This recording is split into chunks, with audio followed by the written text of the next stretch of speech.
Fourth semester DSC 1 and 2 sociology ছাত্রছাত্রীর উদ্দেশ্যে বলছি। তোমাদের গত ক্লাসে আমরা সোশ্যাল প্রবলেম নিয়ে আলোচনা করেছিলাম। আজকে আমি দারিদ্রতা বা দারিদ্র নিয়ে আলোচনা করব।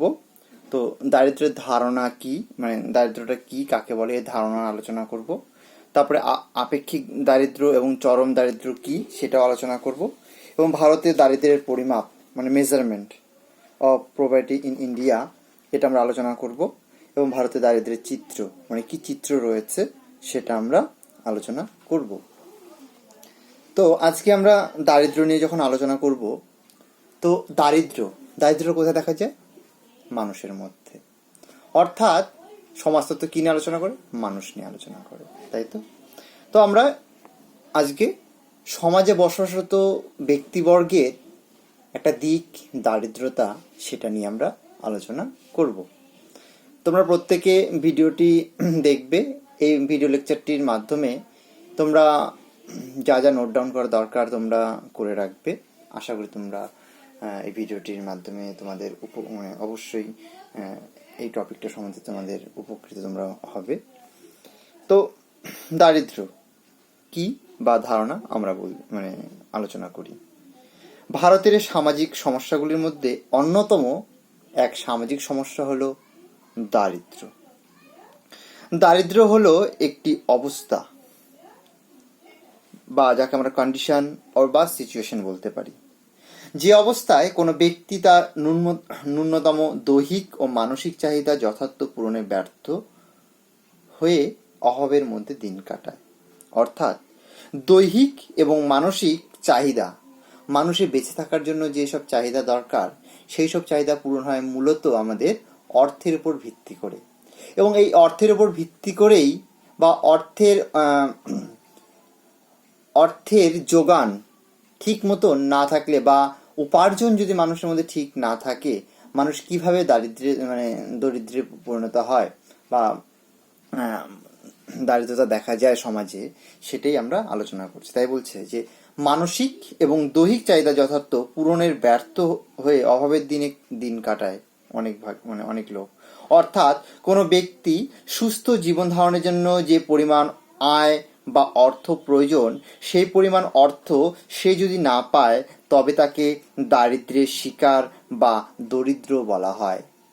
অর্থাৎ একটা মানুষ বেঁচে থাকার জন্য তার দৈনিক যতটা প্রয়োজন, সেটুকু যদি সে না পায় বা না করতে পারে, তখন সে দারিদ্র্যের মধ্যে দিন কাটায়, অর্থাৎ সে তখন দরিদ্র, তাকে দরিদ্র বলা হয়।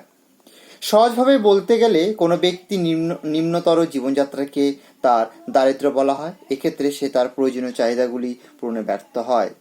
কোনো ব্যক্তি যা পাওয়া দরকার ও যা আছে তার মধ্যে ফারাক তৈরি হলে, অর্থাৎ তার মধ্যে পার্থক্য তৈরি হলে, তার মধ্যে ডিস্টেন্স, ঠিক আছে, দূরত্ব তৈরি হলে তাকে দরিদ্র বলা হয়।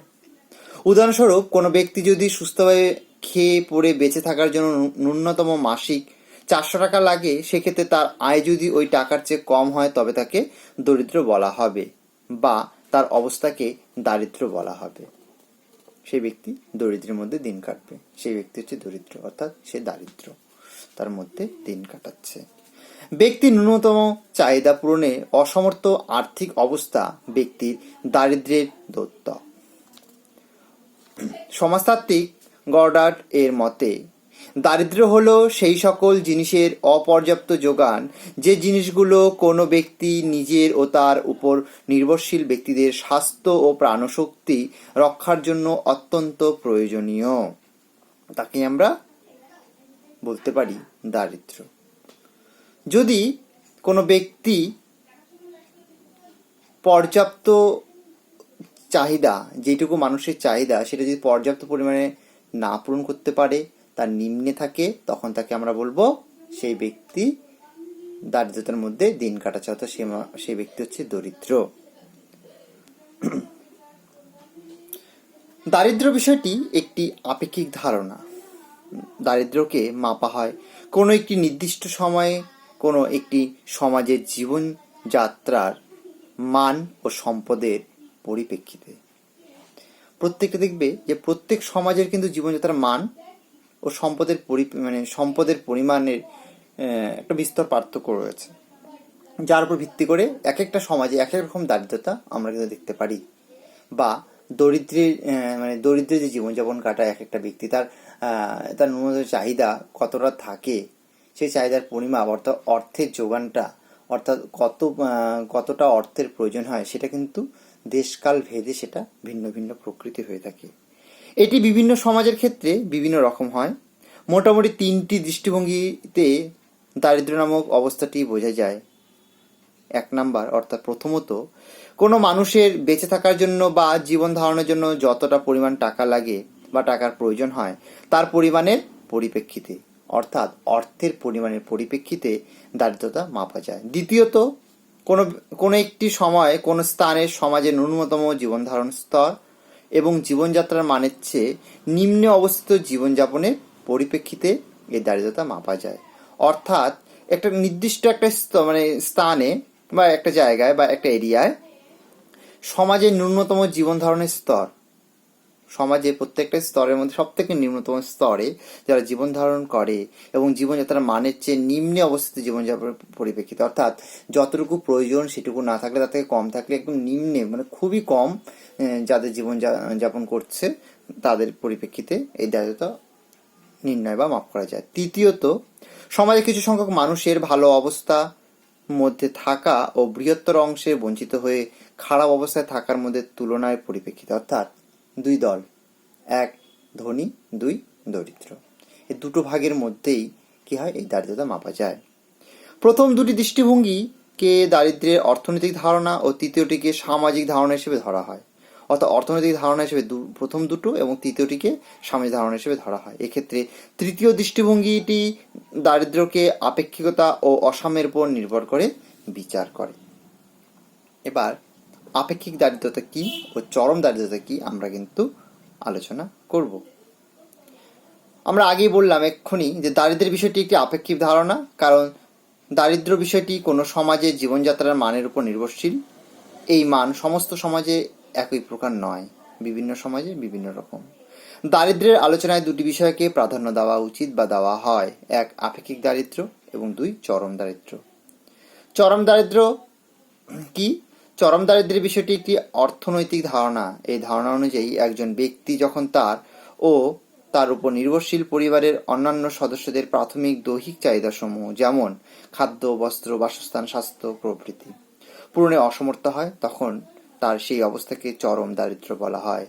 অর্থাৎ যেটা প্রাথমিক চাহিদা, খাদ্য, বস্ত্র, বাসস্থান, স্বাস্থ্য, এগুলো পূরণের জন্য যদি কেউ ব্যর্থ হয়ে যায়, অর্থাৎ যদি পূরণ করতে না পারে, তখন তাকে আমরা বলবো চরম দারিদ্র্য। অন্যভাবে বলতে গেলে কোনো ব্যক্তি যখন তার সমাজের উপযোগী ন্যূনতম জীবনযাত্রার মানের চেয়ে নিম্ন জীবনযাত্রার মানে অবস্থান করে, তখন তাকে চরম দারিদ্র্য বলে। 19বিংশ শতাব্দী থেকে বেশ কিছু গবেষক একটি সর্বজনগ্রাহ্য পরিমাপ ও দারিদ্র্য সীমা তৈরি করতে প্রয়াসী, যা সমস্ত দেশের সমাজে প্রয়োগযোগ্য হবে বলে তারা মনে করেন।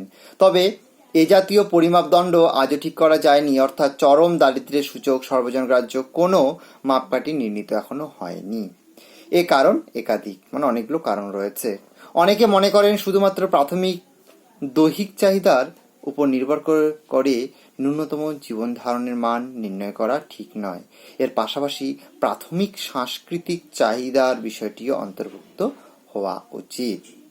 আবার চাহিদা বিষয়টি সময়ে সময়ে স্থানে স্থানে ভিন্ন প্রকারের হয়ে থাকে, এটা প্রত্যেকে কিন্তু জানো। এবার আপেক্ষিক দারিদ্রতা কি? যেহেতু চরম দারিদ্র্যের বিষয়টি জটিলতাপূর্ণ, তাই অনেকে দারিদ্র্যের আলোচনায় আপেক্ষিক দারিদ্র্যের বিষয়টি নিয়ে ভাবতে আগ্রহী।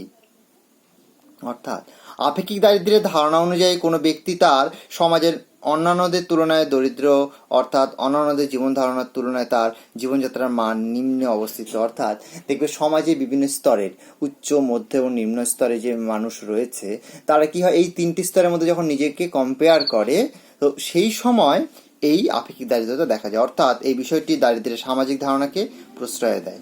এক্ষেত্রে একজন বা এক দলের সাথে অন্যদের জীবনযাত্রার মানের তুলনা করে অসাম্যকে তুলে ধরা হয়।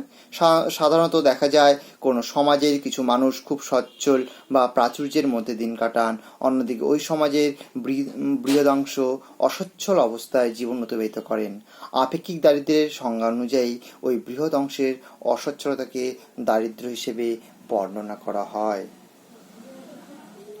এখন ভারতের দারিদ্র্যের পরিমাপ, মানে আমরা কি করে দারিদ্র্যের পরিমাপ, ভারতবর্ষে দারিদ্র্যের পরিমাপটা করা হয়। বিভিন্ন দেশের ক্ষেত্রে দারিদ্র্যের পরিমাপ বিভিন্ন প্রকার হয়ে থাকে, আমি আগেও বলেছি।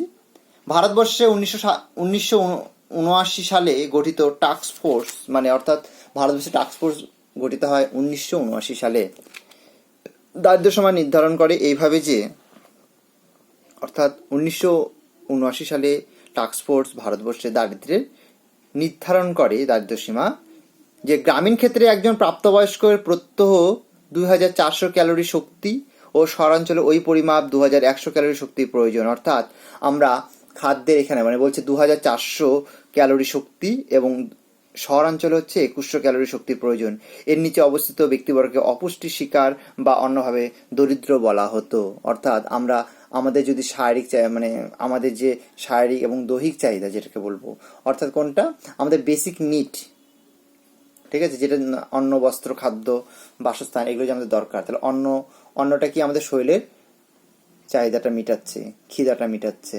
তো এই যে এই আমাদের সঠিক পরিমাণে, মানে গ্রাম অঞ্চলে 2400 ক্যালোরি এবং শহরাঞ্চলে 2100 ক্যালোরির প্রয়োজন, তার থেকে নিচে যদি আমাদের কেউ এই 2400 ক্যালোরি যদি আমরা জোগাড় না করতে পারি, তবেই আমরা কি হব, মানে আমাদেরকে দরিদ্র বলা হবে, অর্থাৎ আমরা দারিদ্র সীমার নিচে বসবাস করব। পরবর্তী সময়ে দশম পঞ্চম বার্ষিকী পরিকল্পনা 2002 থেকে 2007 সালে দারিদ্র সীমার লাইনটি, মানে বিপিএল, বিলো পভার্টি লাইন নির্ধারণের ক্ষেত্রে 13টি মানদণ্ড ব্যবহার করা হয়ে থাকে। প্রতিটি মানদণ্ডে 0 থেকে 4 পর্যন্ত পয়েন্ট থাকে। এই 13টি মানদণ্ড হলো জমির পরিমাপ, বাসস্থানের প্রকৃতি, পোশাক পরিচ্ছদ, খাদ্য নিশ্চয়তা, শৌচাগার, ভোগ্যদ্রব্য, শিক্ষাগত যোগ্যতা, শ্রম, জীবনযাত্রার উপাদান এবং শিশুদের অবস্থান, ঋণ, পরিযান অর্থাৎ মাইগ্রেশন হয়েছে কিনা, যানবাহন ইত্যাদি ইত্যাদি। সাময়িকভাবে সর্বোচ্চ স্কোর সংখ্যা হবে 13x4 অর্থাৎ 52। প্রত্যেকটা পয়েন্ট বলছিল 0 থেকে 4 এবং এই জন্য কি হয় 52। যে সকল পরিবারের স্কোর 15 নিচে তাদেরকে দারিদ্র সীমার নিচে ধরা হয় বা দারিদ্র সীমার নিচে হিসেবে ধরা হয়। ন্যূনতম মানদণ্ড কি, কারা দরিদ্র হিসেবে গণ্য হবেন তার নতুন সংজ্ঞা দিল রঙ্গরাজন কমিটি, অর্থাৎ একটি কমিটির গঠন হয়েছিল রঙ্গরাজন, তারা একটি সংজ্ঞা দিয়েছেন। তাদের মতে শহরে দৈনিক 47 টাকা এবং গ্রামে 32 টাকা কম খরচ করলে সেই ব্যক্তিকে দরিদ্র গণ্য করা হোক, বা তারা এটা মত প্রকাশ করেছেন যে শহরে 47 টাকা পার হেড এবং গ্রামে 32 টাকা পার হেড এর নিচে যদি কেউ খরচ করে তবে সে দরিদ্র বলে গণ্যিত হবে। সম্প্রতি কেন্দ্রীয় সরকারের কাছে এমনই সুপারিশ করেছেন রঙ্গরাজন কমিটি। কেন্দ্রীয় সরকারের রঙ্গরাজন কমিটির এই সুপারিশ গ্রহণ করলে ভারতে গরিবের সংখ্যা 1 লাফে 10 কোটি বেড়ে যাওয়ার সম্ভাবনা রয়েছে। অর্থাৎ 10 জন ভারতীয়দের মধ্যে 3 জনকেই গরিব বলে বিবেচনা করা হবে।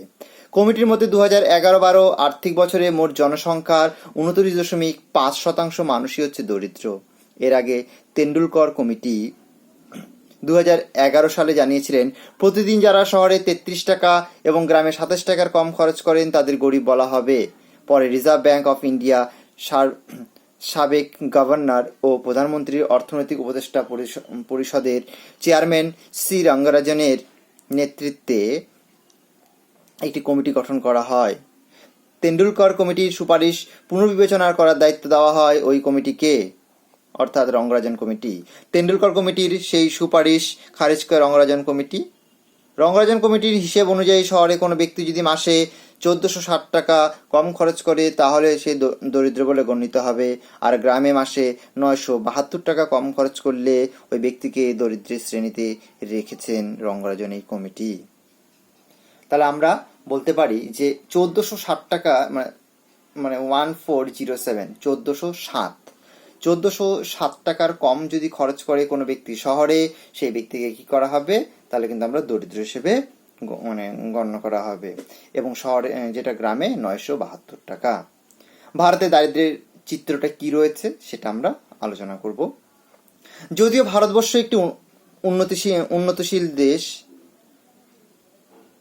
হিসেবে ইতিমধ্যেই পরিগণিত হয়েছে, তা সত্ত্বেও দারিদ্র ভারতীয় অর্থনীতি গভীরে বিদ্যমান। স্বাধীনতার পর 6টি দশক অতিক্রম হয়ে গেলেও আমরা এখনও দারিদ্র্যের অভিশাপে জর্জরিত। ভারতে দারিদ্র্যের চিত্রটি উপস্থাপন করতে গেলে স্বাভাবিকভাবে কিছু পরিসংখ্যান প্রদানের প্রয়োজনীয়তা দেখা যায়। এই পরিসংখ্যান থেকে স্পষ্টতই প্রতীয়মান হয় দেশের দারিদ্র্যের প্রকৃতি। কি কি পরিসংখ্যান? 2013 সালে মাঝামাঝি সময় ভারতবর্ষের 29.8% মানুষ দারিদ্র্য সীমার নিচে বসবাস করছে বলে দেখা গিয়েছিল। গ্লোবাল হাঙ্গার ইন্ডেক্স রিপোর্ট 2012 অনুযায়ী বর্তমানে গ্লোবাল হাঙ্গার ইন্ডেক্সে ভারতের স্থান 65 নম্বরে।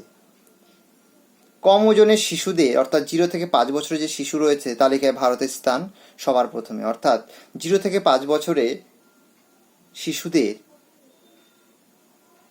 শরীরের ওজন সব থেকে কম, যেটা সারা পৃথিবীতে ভারতের স্থান হচ্ছে প্রথম।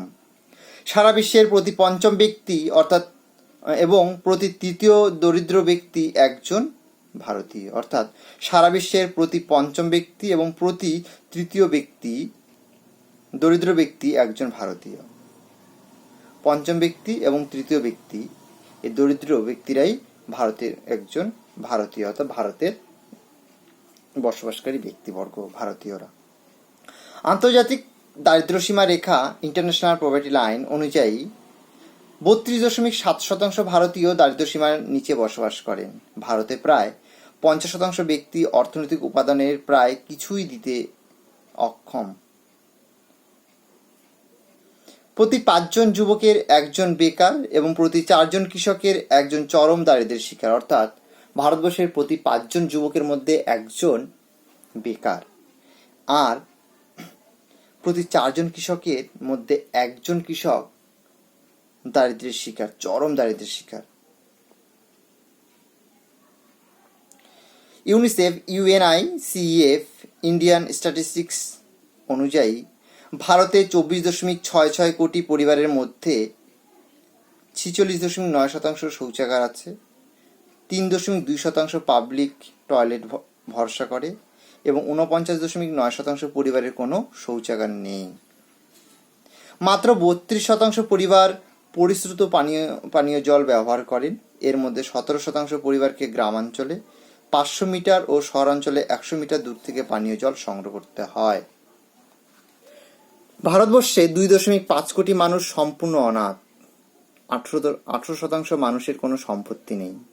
ভারতে 70% গ্রামীণ পরিবারের প্রয়োজনীয় পরিমাণে কৃষি জমি নেই। অর্থাৎ ভারতের যে গ্রামীণ ভারতীয় জনবসতিদের মধ্যে 70% মানুষের কোনো প্রয়োজনীয় জমি নেই।